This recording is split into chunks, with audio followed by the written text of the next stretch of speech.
When it comes to Japan, there's only two things I really know about it. One, they won't let me into the country for some odd reason, and two, everyone seems to be pixelated under their clothes. So on my quest to learn more about this sacred, culture-rich haven that's one natural disaster away from being Control-Alt-Deleted off the face of the planet, I uncovered their sacred texts. Something that they refer to as manga, which is essentially just a book, but backwards. At least I think that's the case, because I can't read. And one of those backwards books is Parasite, which is what we're covering today, except not really, because they made a movie out of it. A movie that features parasitic zombie-like creatures that can only be defeated with violence, quite like this video's sponsor, Zombie Waves. A roguelike zombie apocalypse game that you can play one-handed, conveniently leaving the other hand free to flip the pages of your manga. And other things. Take on the hordes of your undead foes as you play around and discover the best weaponry and strategies to take them on, including but not limited to a heavy machine gun, electromagnetic cannon, lightning rifle, and Gatling gun that you're free to pair with various skills to increase your maximum carnage. Not only are you free to wipe out the hordes of the undead with this satisfying gameplay, but you can do it while experiencing the diverse set of characters that each come with their own passive skills to increase your playability options. If your idea of blowing off some steam is to quite literally kill hordes of zombies, then why not click the link and get started today, and simply enter the promo code that I requested for you guys, BigWill2023, available until the 31st of the 12th, 2023, to get your hands on some awesome in-game gifts.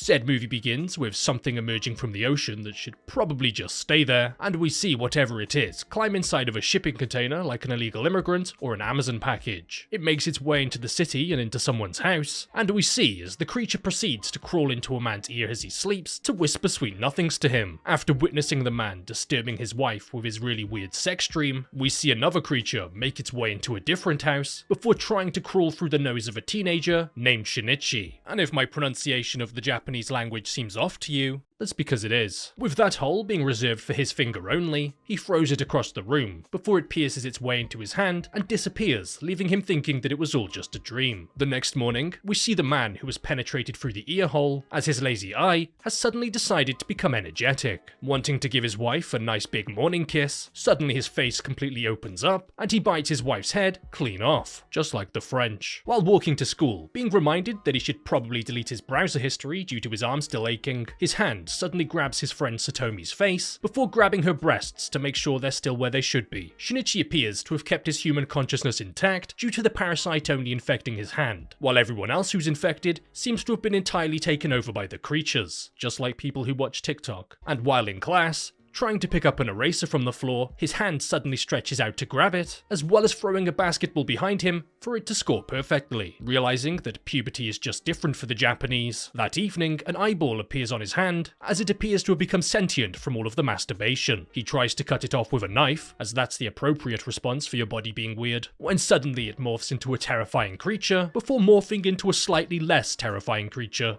Slightly. It begins talking to Shinichi, telling him that it's failed, and just like the metaverse, its plan was to entirely hijack his brain. After telling Shinichi that it has no memory of anything prior, it proceeds to learn the entirety of the Japanese language in a day, like a crackhead with access to Duolingo. After taking his funny-looking dog to school to learn from the library, Shinichi's told by his parasitic hand that he's named himself Migi, the Japanese word for right. That may be right, but it sure is wrong that you aren't subscribed yet.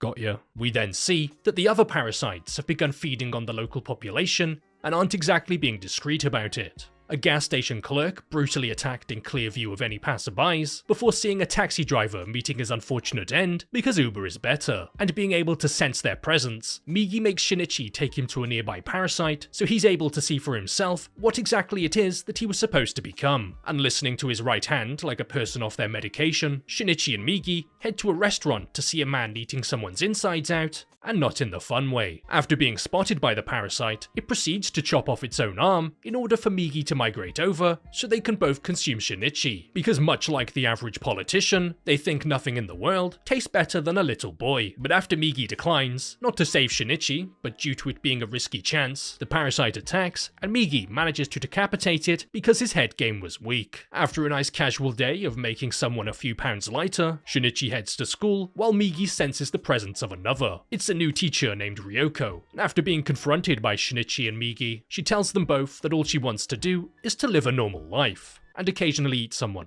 but that's neither here nor there. Wanting to continue talking to them in a private place, after school, Ryoko proceeds to take them to not a private place, but the aquarium to see all the cool little fishies. While there, Shinichi and Migi are introduced to two other parasites, a high schooler named Shimada, and a police officer named A, because spelling isn't really his strong point. They explain to them that they've already managed to create a network of parasites that have worked out a system that allows them to kill and consume without being caught. I told you they were like politicians. And if Shinichi was to ever dare and try and intervene and stop any of these free parasites, while Ryoko's holding the entire school and everyone in it hostage, before telling them that she's pregnant with A's child in order to perform an experiment. Yeah, sure, you had sex for research purposes. After talking to Migi about the concept of human compassion, like the average billionaire, he can't relate, and the pair are confronted by A about the killing of the parasite in the restaurant. And with killing only being okay if he does it, A attacks the pair as they repeatedly hit each other with their meaty floppy bits. After a bit of smacking them back and forth, eventually Migi beats his meat hard enough, giving Shinichi the opportunity to stab him through the chest with a metal pipe and drain him like a limited edition Japanese Capri Sun. After Shinichi penetrates a man and runs away from him, his mother ends up coming across A bleeding to death in an alleyway as he's talking about switching bodies, and it appears he's bought his Fortnite Battle Pass, as the next thing we know, A switched his skin and has shown up at Shinichi's house. Migi senses A coming, and he walks through the door looking a little different, but I can't quite tell what it is. Maybe he cut his hair or something. A's face then opens up, looking like he's got a real bad case of herpes or something, and Shinichi's stabbed through the chest by his mum for being a little shit. With Shinichi dead, the movie comes to a rather anticlimactic ending, except not really, and Migi decides to climb inside of the Forbidden Glory hole. After spending far too much time digging around his insides, Shinichi eventually wakes up long after the blood has dried, as apparently no one cares enough about either him or his mother to come and check on them. Migi explains that in order to save Shinichi and his pierced heart, he used pieces of himself to patch up the wounds to heal him, which has caused Shinichi's strength to increase. After respawning and leveling up, he runs away from Satomi because girls are intimidating, and they come across another parasite as he's campaigning to become the mayor of the town, as they're now working on entirely infiltrating the system. Shinichi's then paid a visit by the local police and asked about the death of a nearby officer, to which he just sorta responds with "dunno," and they just sorta leave. And like the average ketamine user, Migi explains that since morphing with his heart, he now needs 4 hours of deep sleep every day, but doesn't know when it will happen, which absolutely definitely will not prove to be a vital plot point later in the movie. We learn that the police are now onto the parasites after investigating various different murders, and the decapitated restaurant worker looking like he walked right out of Resident Evil 4, and for some reason they discover you can tell if someone is a parasite by pulling out their hair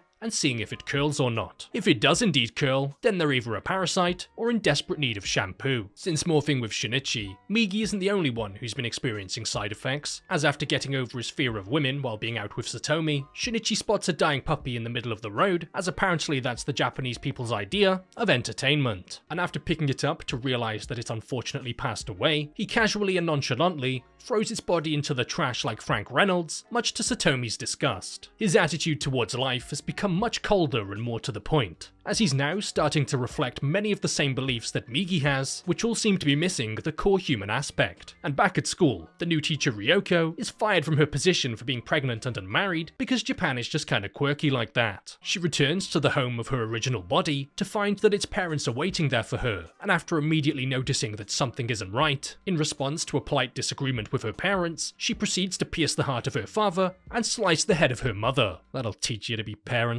And after going back to the school the next day to collect her belongings, she tells Shinichi that she thinks it's possible for the parasites and humans to coexist, as if she didn't just turn her mother into two mothers. And apparently the information about the evil people with their curly hair has begun making its way around the school, as while Shimada is modelling for a class to draw, one of the girls jokingly pulls a strand of hair out of his head because apparently that's what passes as flirting. After Migi senses Shimada's killing intent, as he puts it, after showing off his prolapse looking face to all of the girls in the class, disgusted by what she's seeing, Satomi throws a glass of chemicals over his face that causes him to shrivel up like a parasite in the cold. Shinichi comes running up the stairs to find find the hallway filled to the brim with various different body parts, looking like a Japanese Build-A-Kid workshop. They then find Shimada desperately trying to kill Satomi, while looking like someone's put googly eyes on his face. Shinichi's hand is cut off, but Migi immediately reattaches himself, before Ryoko appears and drops a chemical bomb she created, with Shinichi jumping out of the window with Satomi right before it explodes. With Shimada still being alive, but now extra crispy, the police attempt to take him out, before Shinichi climbs to the roof of a different building, and uses Migi as a bow to fire a metal pipe directly through Shimada. With Shinichi done piping his classmate, Ryoko appears and tells him that she's going to leave for a while before telling him where he can find A. And after confronting A under a bridge, because that's where all the cool kids hang out, they're just about to start their final showdown when suddenly Migi falls asleep.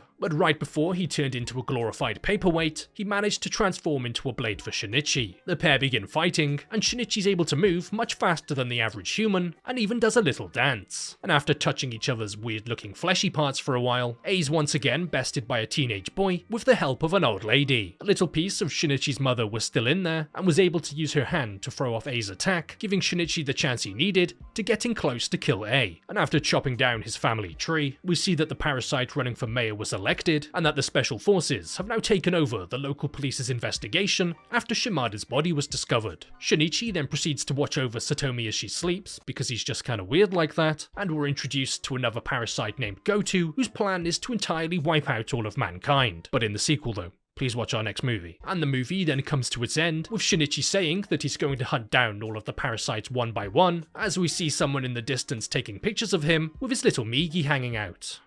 So before this video comes to an end, I'd like to give a massive shout out and a big thank you to all of the YouTube members and patrons, the people who every month continue to support the channel, despite YouTube making it incredibly obvious that they're not exactly fond of the type of content I make. If you yourself are interested in becoming a YouTube member or a patron, not only are you just generally being a great support to the channel, but you get access to a few little perks like the private Discord server, where you then get links to uncensored versions of all videos going forward. So starting off with this week's new YouTube member signups, a massive thank you to Doomslayer66, Amelana, Econut C, Josephine F, Gen1 Grey, Rojinoni, Otago Chan, Travis Pribliski, Drakenblut04, Loki Doki Doki, Zani Murno, Keegan Neely, Dave, Cartnor, Dennis, Daniel Combs, Cake, Daniel B, Nathaniel Murphy, Jefferson Norup, Meow QC, Emil Nielsen, Danny Woods, Gualberto Carrion, A7 Hori 7Y, Batgirl 727, Caleb Herbert, Macho, Jenna, Brian Dubber, Jenny Franco, Fabrico Rua Sanchez, and Fundy25. Now heading over to this week's new Patreon signups, a massive thank you to Simeon Gonad, Kenny, Daniel Nunali, Doomsday Adams, Whitner MC, Connor Hornsby, Michael M, Gooseneck, Ruckus, Josh Wilford, Ollie James, Caesar Vicario, Cartoon Logic, Wildnar, Jacob Chadwick, Jerry Lee, Andrew Davenport, Reaganomics Lamborghini, Tommy Boy, Ben Fellas, Jared Gibbs, Kyle Evans from Walsall, Rainbow Bullet, Astral Helix, Lemon Tarts, Michael Navarro, Triple Flim Flam 101, Uriah Carter, Road Weary, Renzo Menzo, Wojciech, Jennifer Doon, Rule Govella, Kelly NG Bonofalco, and Anti Moistlo. And once again, a massive shout out to all of the YouTube members and patrons, and a big thank you to everyone else for watching.